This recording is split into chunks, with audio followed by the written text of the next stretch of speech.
we'll go ahead and get started. Don't forget to turn off any gadgets that make noise. And any paperwork goes to Mr. Curran.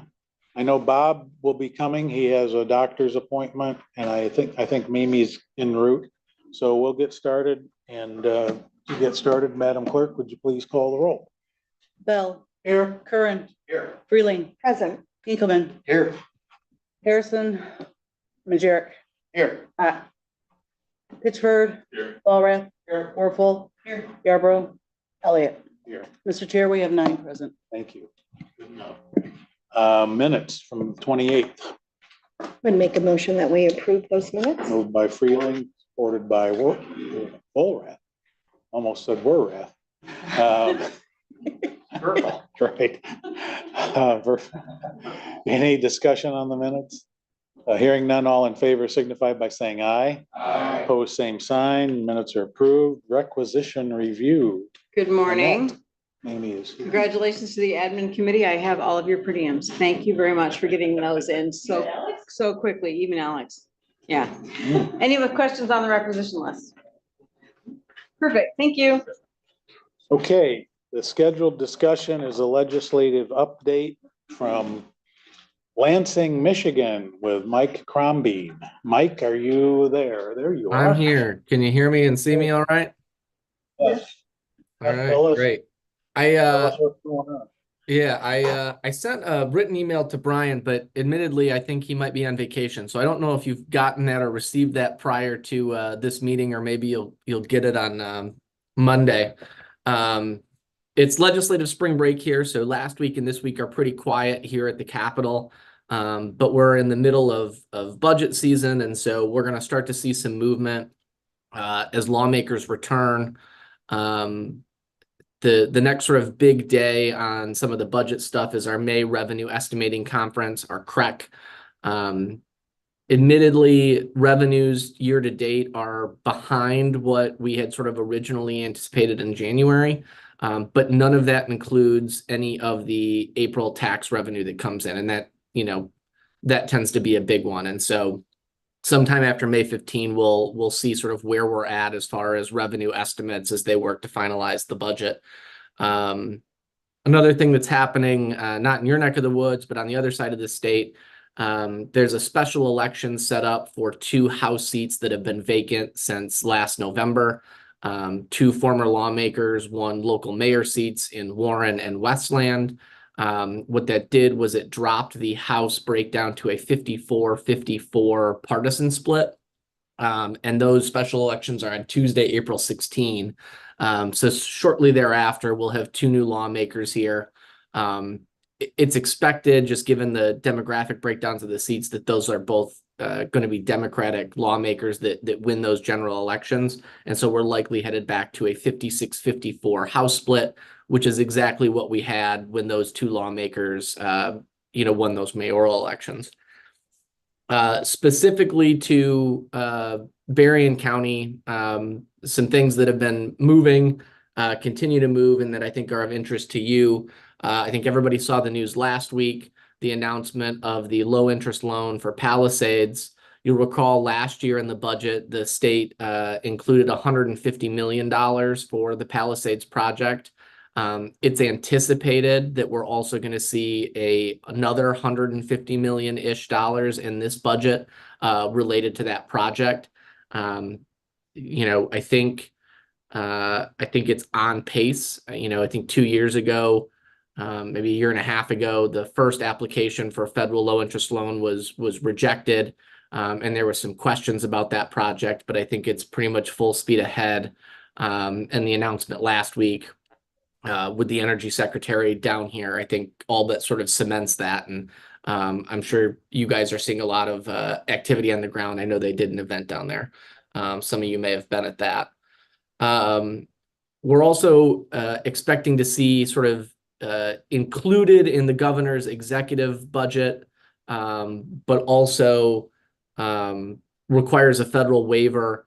I know the Michigan Association of Counties has been big on this as well, but essentially there's a Medicaid waiver that you can request. The state is requesting this waiver. What it would do specifically for Berrien County is it would allow folks to be enrolled that are eligible in Medicaid prior to release.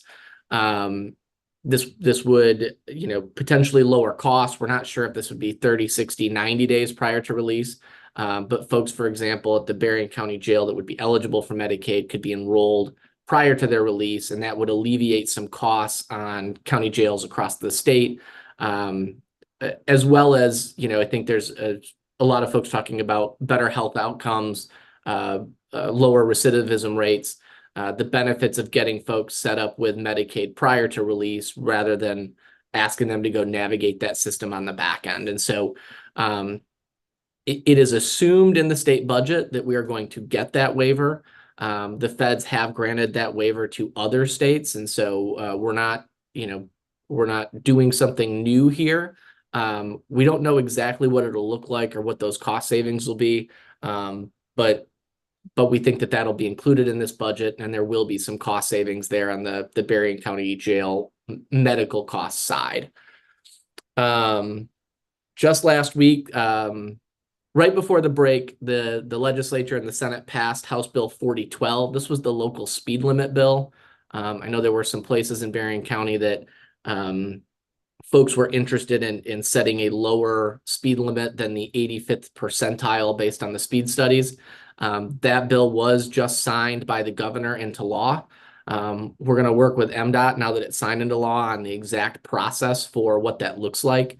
But essentially what that new law does is allows local units of government utilizing a speed study to say, all right, the 85th percentile on this road is this. But given the fact that we've got a lot of pedestrians, or it's a residential street, or there's a school nearby, we want to lower it, and it'll allow locals to then lower it no less than the 50th percentile of those speed studies. So you'll have some wiggle room between those two limitations, 50 and 85th percentiles, to set a local speed limit. But you still have to utilize the speed study data, but should allow some local control there. So passed the Senate unanimously right before the break, 37-0. Governor just signed it. And I think a lot of communities are going to take advantage of that. And then perhaps the sort of biggest item we're expecting here after the break, I think in the email I sent to Brian, I said tentatively April 10th. I'm not sure that it's going to be April 10th. But we're going to see a short-term rental hearing up here in Michigan. This is a package of, I think it's 9 bills.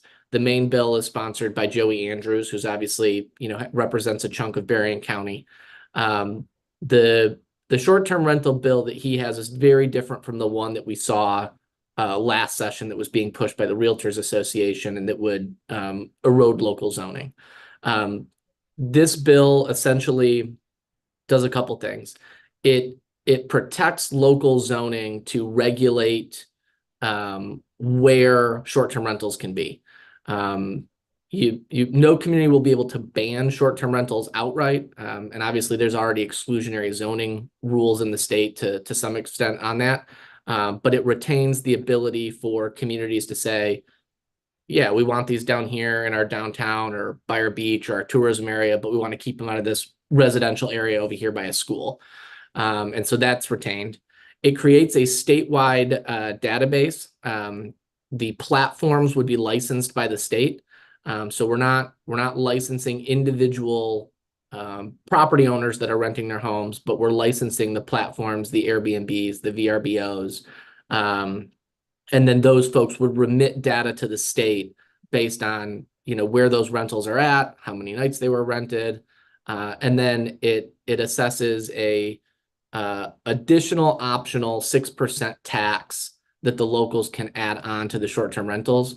The latest version of the bill has all of that money staying with the local unit of government where the short-term rental is at, and that would not be counties. That would be municipalities, townships, cities, villages.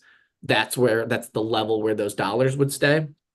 However, I think there's a lot of discussion right now between the Restaurant and Lodging Association, the CVB Association, some talks about should a portion of that revenue go to Pure Michigan or other sort of tourism related things. How do you balance that with, I think the intent of keeping that money local was that there's a cost to local governments who have to respond to issues at short-term rentals, whatever that might be. And so I don't know that we have a final version on this thing yet, but that's sort of the framework for what that hearing is going to be. I think what we're likely to see at the hearing here shortly after spring break is a lot of support from local units of government, maybe some tepid support from organizations like the CVBs and Restaurants and Lodging about, hey, we'd like to see some of those dollars go here or there, or here's our concern about this. And then probably opposition from groups like the Realtors Association. I think we'll probably see opposition from groups like Airbnb, VRBO, those types of folks, but we won't know until we officially get to that hearing here shortly after they return from spring break. But I know that that's a big one for a lot of folks that you all represent, depending on the communities, maybe a bigger issue for those closer to the lake. But I know it's been a hot button issue down there. I think those are sort of the big bullet points that I had. Oh, I'll say one more thing. The BEAD money for federal internet expansion, fiber expansion. The state has opened up the mapping challenge period for that federal money to come down. I know you all have done an excellent job, even before the Robin grants of mapping your community. And I know that you guys have done some of this challenging work, again, as part of that Robin process. So some of this may already be cleaned up. But that challenge process for those BEAD dollars is open right now. So, there's an opportunity to, again, kind of go in and share your mapping data with the state and say, this is what we believe to be the, who has access and who doesn't have access here in Berrien County. But other than that, I think those are my highlights. I'm happy to answer any questions folks have, or if there's bills or issues that I didn't talk about that you've got questions on, fire away. Anyone have any questions for Mike? Yes, sir. As you were speaking about the May crack and the April taxes coming in, is there a sense of how the federal budget is going to look as compared to 2022 or 2023 in terms of revenue, and what in-district projects you could expect from a state representative being able to actually fund? Yeah, so a lot of the sort of one-off projects last year were utilizing one-time dollars. And so, as you recall, there was a lot of federal money that was at the state level, roughly $6 billion. All of that federal money is gone. I think, state revenues from a ongoing state revenue side are going to be pretty flat. I mean, we're not looking at massive revenue cuts like we saw in, the Great Recession or some of those types of things. But all of the one-time money is gone. And so, I think the list of enhancement grants last year was, $1 billion-ish dollars. We're not going to see anything like that. I've had conversations with some lawmakers, chairs of appropriations. Their conversations with folks have been, the sort of one-time money for this park, money for this project is just smaller than what it was. Doesn't mean there won't be any of that, but just that pot is a lot smaller. That being said, I don't think we're going to see, again, draconian cuts to things like revenue sharing. I think the ongoing programmatic dollars will continue to be there, and I don't think there's a worry about that. The other thing that we'll see at the crack, oversimplification, but essentially two buckets, right? There's general fund dollars, and there's school aid dollars, are the sort of the two buckets that we look at. And so if sales tax revenue, for example, is strong, we may see healthier revenues on the school aid side, which also limits what you can spend those dollars on, right? So it might mean, hey, we've got an extra $100 million than we thought. But if 80 million of that is school aid money, I'm just making up numbers here, but then that money is reserved for that K-12 school system. And so that's not money that could be utilized, again, for one-time grants to communities or parks or those types of things. So, the MACREC, I think, will tell us a lot. Revenues, I think, have been a little slower than folks thought, but April's a big month for tax revenue to the state. And there's a reason we do the CREC in May, which is to allow the state to count those April tax dollars coming in and utilize that in their estimate that we'll use to finalize the budget. Regarding the speed study, Mike, that new ordinance, when do we expect the rules to come down from MDOT on that? And then can we have a local ordinance regarding that as well? Is that allowed in the bill? Yeah, I don't know. So the bill's pretty simple, and I can send you a copy. It basically, again, sets those thresholds and requires that you still utilize a speed study when setting it, as well as citing sort of the rationale for why you're not going with the 85th percentile.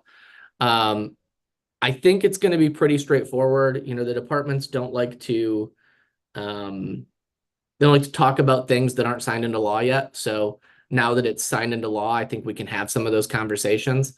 I'm not sure from a local ordinance perspective what would be sort of required on a process side there. I think what we're probably going to get from the department is, again, hey, the boxes you have to check are, your community has to have a speed study that they're referencing, and then probably at some point formally justify that you're setting it at, let's say, the 60th percentile and why.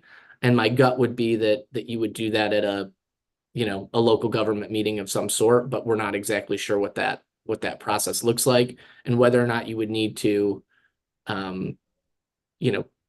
get a vote of a local township government, or whether or not the administration of a community could just do it. I just don't know the answer to that yet.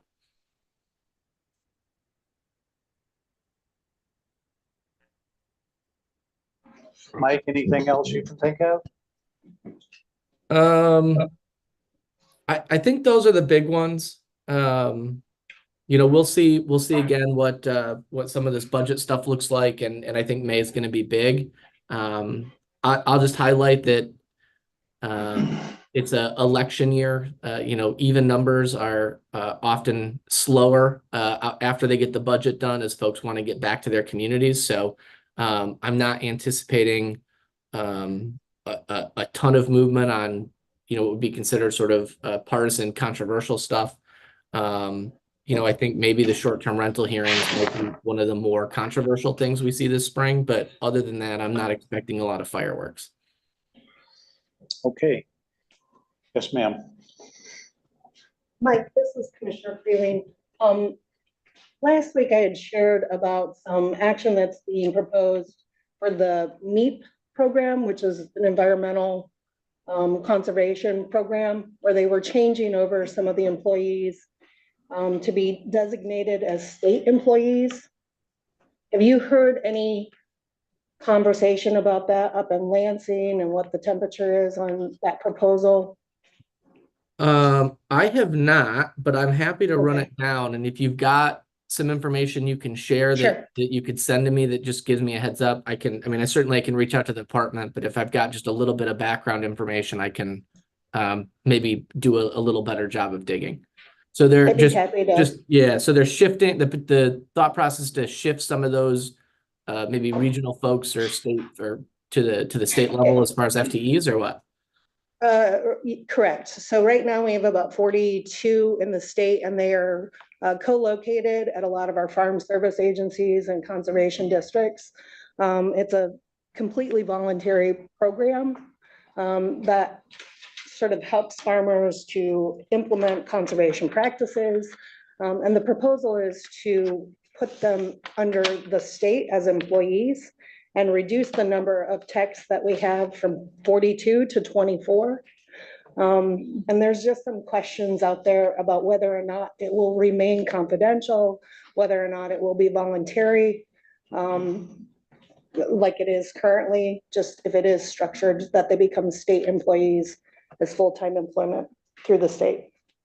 Yeah, I can absolutely do that. And I just want to make sure I've got this accurate. This program's still run through MDARD, right? Not through Eagle. Yes, Okay. that is correct. Okay. Yep. I will, I'll make some calls and see what I can find out. Great, thank you. John? Just to build on that, Mike, this is Commissioner Hinkleman. I think one of the main concerns that I hear from the growing community, the growers out there, is that they want it to be, they want the program to remain voluntary. It's, the thought process is by going from the 42 to the 28 and making them full-time equivalents, that the project will become mandatory for the growers.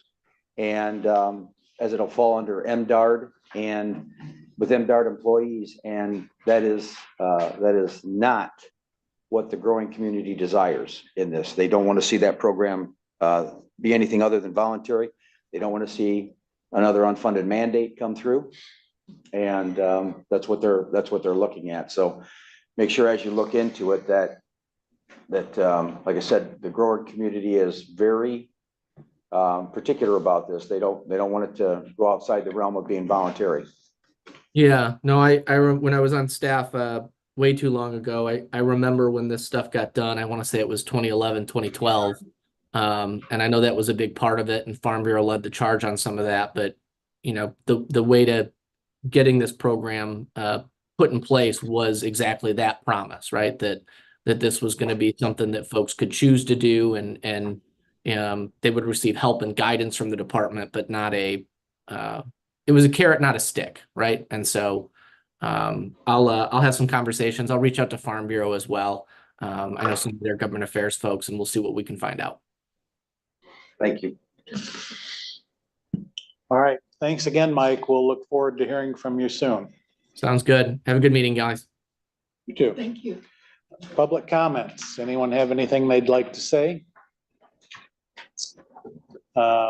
Given the length of the line, we will now move to adjournment, and y'all can have a little bit of a break before we start committees, or start them now, whatever you want to do. But in any event, we'll be back here at 10:30.